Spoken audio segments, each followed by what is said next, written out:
Radio WN.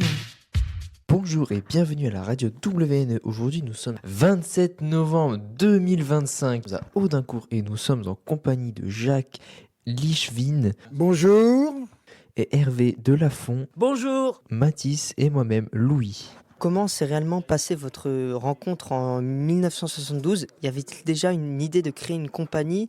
Où est-ce venue cette idée ? Donc il y avait une petite compagnie mais qui était amateur. Puis voilà que je décide de monter l'Avare de Molière. Et puis on se formait les uns les autres dans les MJC. On allait suivre des stages. Et un jour, alors moi j'avais décidé de monter l'Avare de Molière. Et lors d'un stage, des ateliers, tu sais, des ateliers. Après il y avait une cantoche, une cantine. Puis je vois cette femme en face de moi, elle avait 40 ans, 50 ans de moins. Et je dis, tiens, dans l'Avare, je cherche un rôle muet. Le plus petit rôle du théâtre français, qui s'appelle Dame Claude. C'est la femme de ménage d'Harpagon. Alors très timidement, je lui demande, excusez-moi, je vais vous poser... Je suis gêné parce que là, je m'excuse beaucoup. Parce que j'ai fait une mise en scène, là je commence à avoir une toute petite production, pas chère, mais j'ai un rôle à vous proposer. Mais c'est le plus petit rôle de la... Il est muet, Dame Claude. Et voilà, et toi tu dis quoi ? Je dis, mais il n'y a pas de... Vous allez voir de ce petit rôle, je vais faire un grand rôle.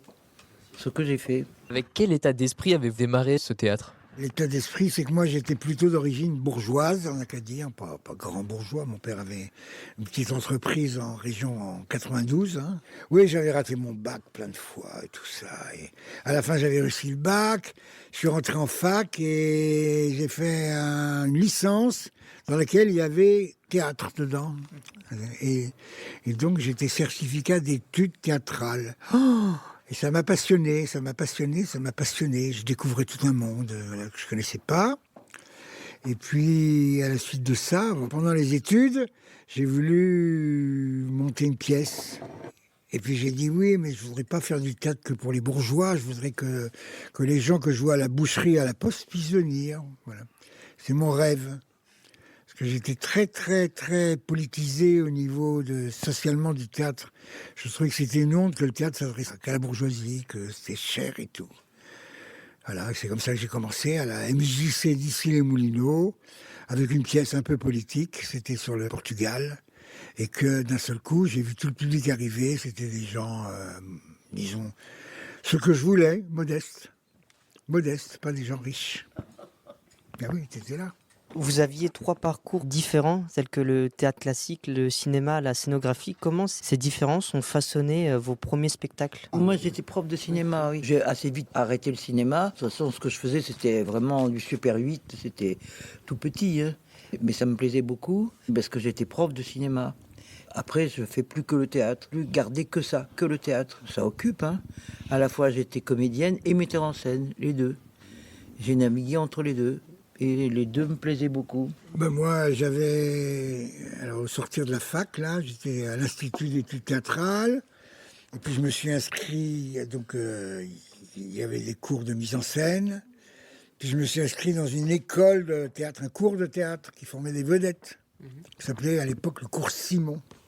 Oh, le prof, il m'a regardé avec ma tête de con. Il a dit avec ses lunettes et celui-là, j'avais une lunette et petite barbe, tu vois, de l'époque. Hein. On va lui faire du Claudel, n'est-ce pas ? Allez, tu vas m'apprendre partage de midi, hein ? Ok, d'accord, voilà, etc. Partage de midi. Oh, donc j'étais qu'avec des vedettes, enfin des futures vedettes, je ne sais plus leur nom.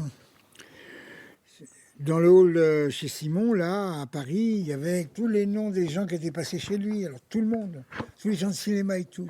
Donc j'ai appris partage de midi de Claudel, mais c'était horrible pour moi, horrible. Je souffrais énormément, donc j'ai vite abandonné. J'ai décidé de rencontre en rencontre, il y a quelqu'un qui m'a pris pour une pièce merdeuse, de Boris Vian. Je lui ai fait croire que je jouais de la guitare. Il m'a dit, tu joues de la guitare ? Je lui ai dit, oui, je joue de la guitare. J'ai jamais touché une guitare. Après, il a remarqué que je n'avais pas joué une guitare, que je ne savais pas chanter. Enfin, il m'a gardé. Et il a fait faillite. Et en faisant faillite, on faisait des tournées tout de même. Il vendait quelques spectacles. On était dans un bus Volkswagen. Ça s'appelait double cabine. Il y avait 6 places.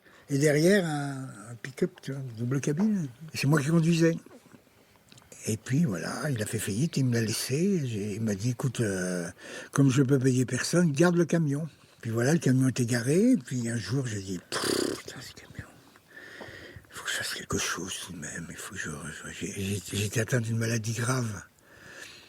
Ça, tu ne la connaissais pas, la maladie, c'est l'oblomovisme. C'est une maladie de russe, parce que j'étais russe d'origine. C'est quand arrive le matin, que tu veux te lever, j'y arrive pas. Tu te recouches, c'est horrible.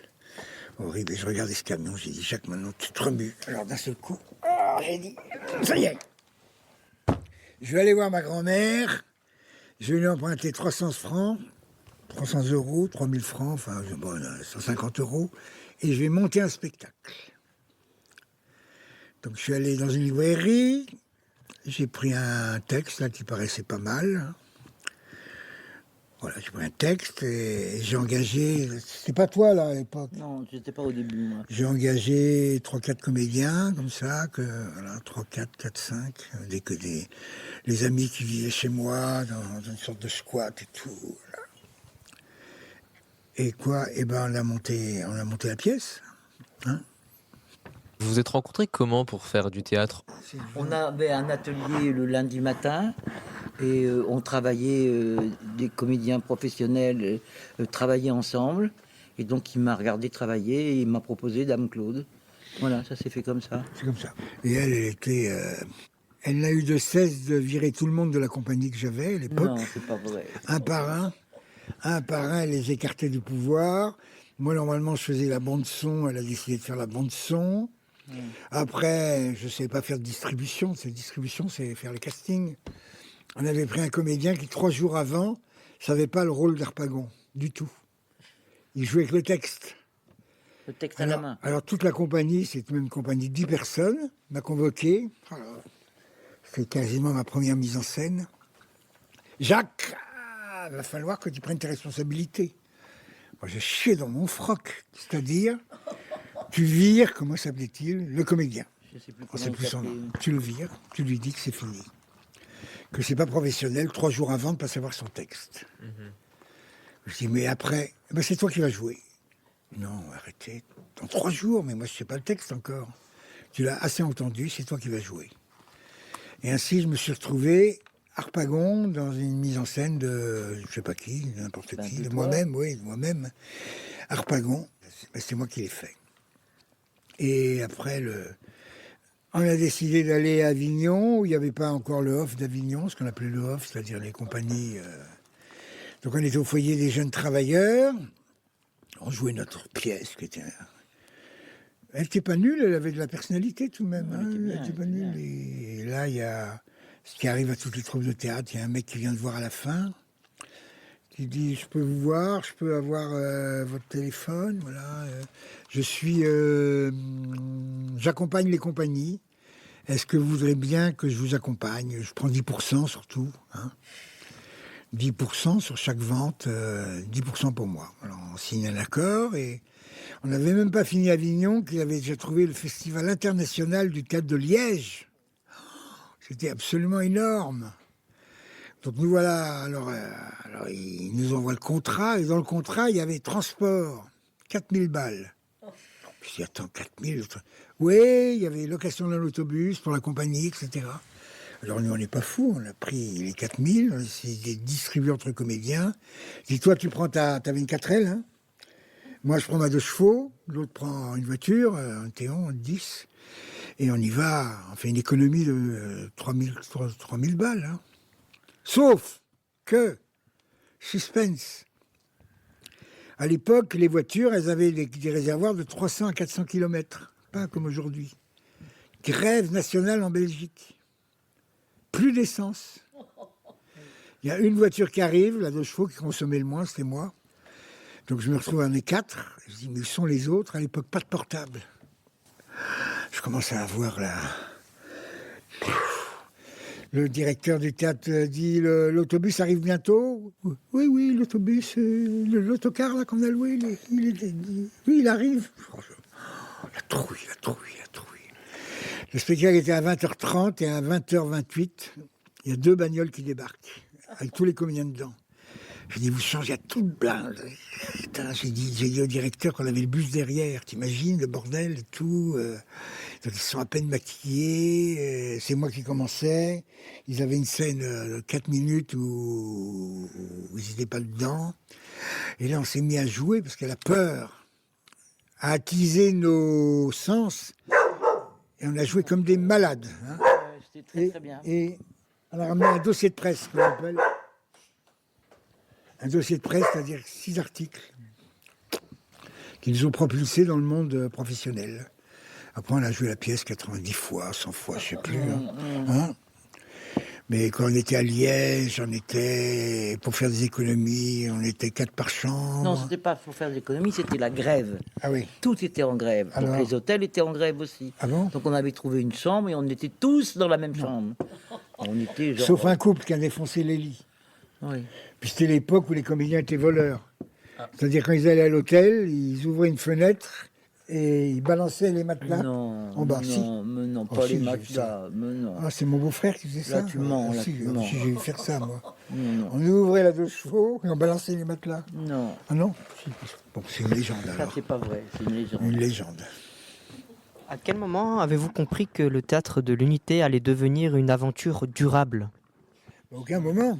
À aucun moment. Hein. À chaque année, on disait, je crois que là, on peut pas aller plus loin. Ça s'appelait, là, je peux pas aller plus loin. Parce qu'on croyait qu'on avait fait pour nous, la meilleure pièce qu'on pouvait faire. Hein. Alors, par exemple, après la VAR, là, dont je viens de vous parler, alors, avec tous les articles qu'on a eus, on a dit, on peut pas aller plus loin. Et puis, on a tout de même dit, on va essayer. Et puis là, on s'est fou, on a chuté. On s'est planté comme des fous. On croyait qu'on était... C'était un échec total, la pièce qu'on était suivante. bons. Et après, chaque année, on disait on ne peut pas aller plus loin, et puis on y allait. Donc ça a duré 50 ans cette histoire. Mais à un moment, là, il n'y a pas longtemps, j'ai dit là, je ne peux pas aller plus loin, là, je ne peux pas. Là, j'étais en Éthiopie, c'était un de mes rêves de jouer une pièce de Rimbaud en Éthiopie. C'était un acte poétique radical, et j'ai dit là, moi j'arrête, je ne peux pas aller plus loin. Et Hervé, elle a dit moi je peux aller plus loin, et elle a fait ce truc-là, là. L'Assemblée des femmes. Elle a fait un truc avec des femmes. Et après, elle a dit... après, elle est tombée par terre. Elle s'est écroulée. Au sens propre comme au sens figuré. Elle était en sang. Hein, elle était en sang. Non, je me suis écroulé. Elle s'est écroulée. Dans tous les sens du terme. Et là, J'ai dit, ok, on arrête. on ne peut pas aller plus loin.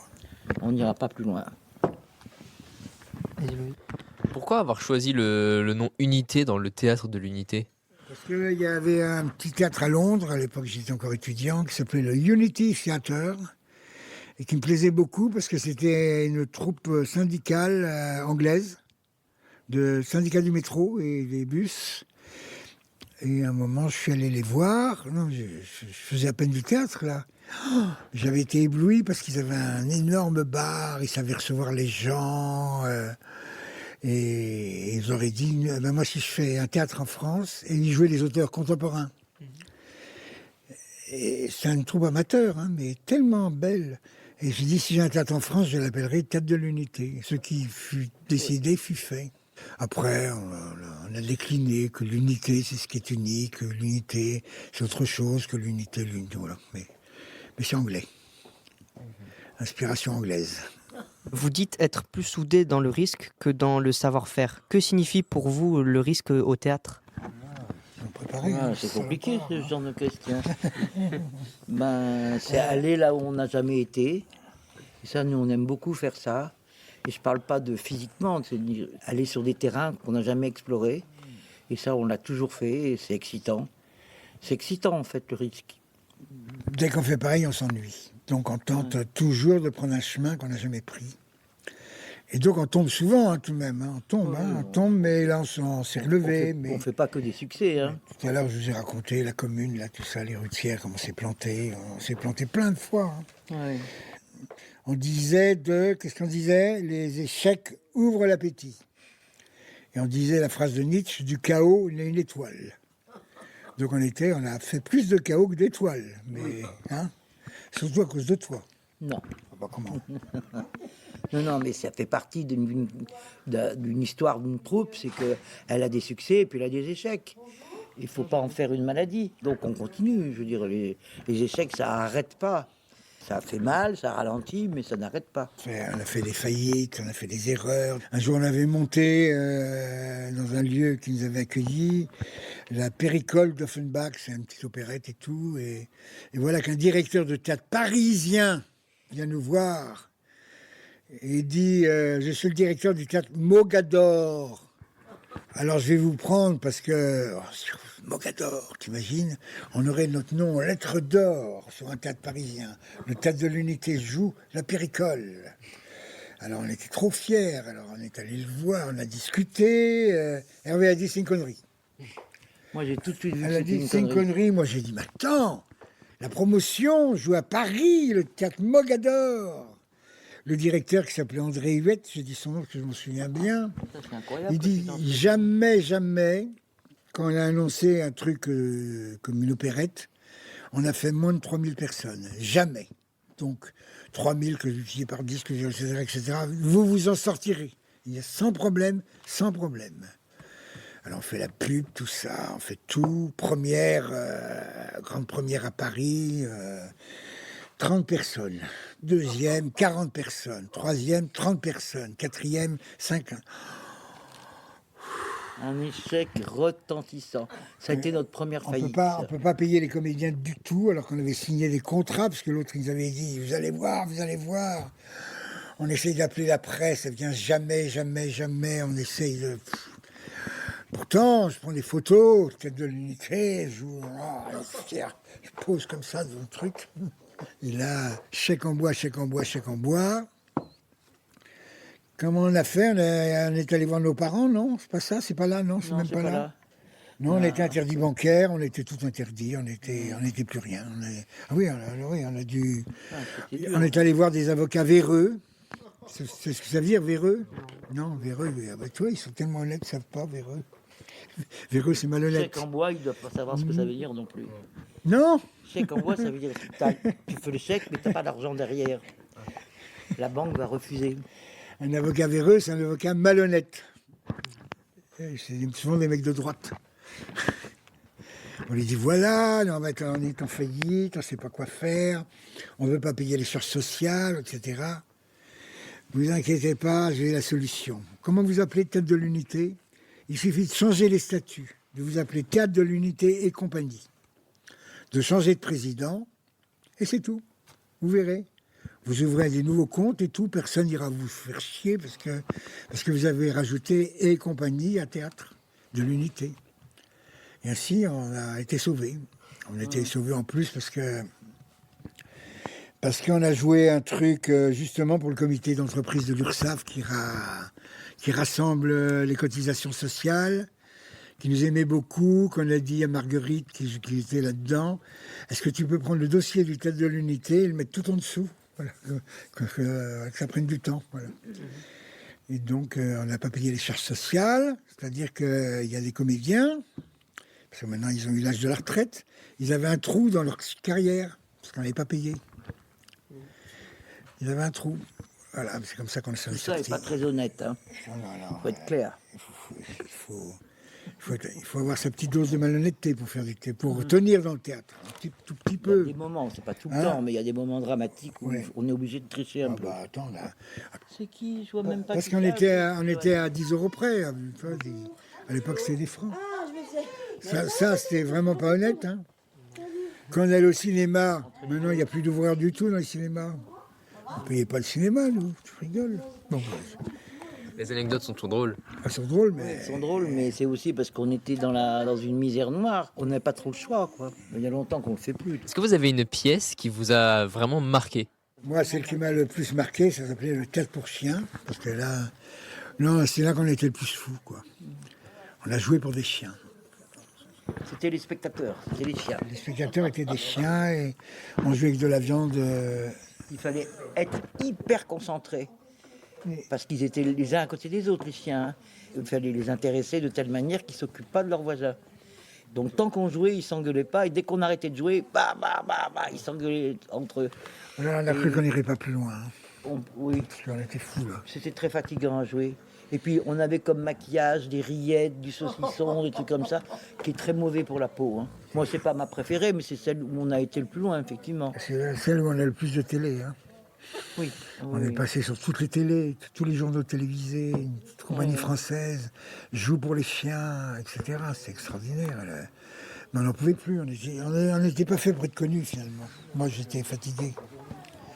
Je me vois exactement le moment où il y a bonjour RTL, bonjour Europe 1, bonjour alors Jacques Lifshine, pourquoi le 4 pour chien, bonjour Radio Classique, bonjour TF1, bonjour France 2, Antenne 2 ça s'appelait à l'époque. Oui, Le 4 pour chien, Jacques Lifshine, racontez-nous pourquoi le 4 pour chien, etc. 100 fois de suite, fait la promo.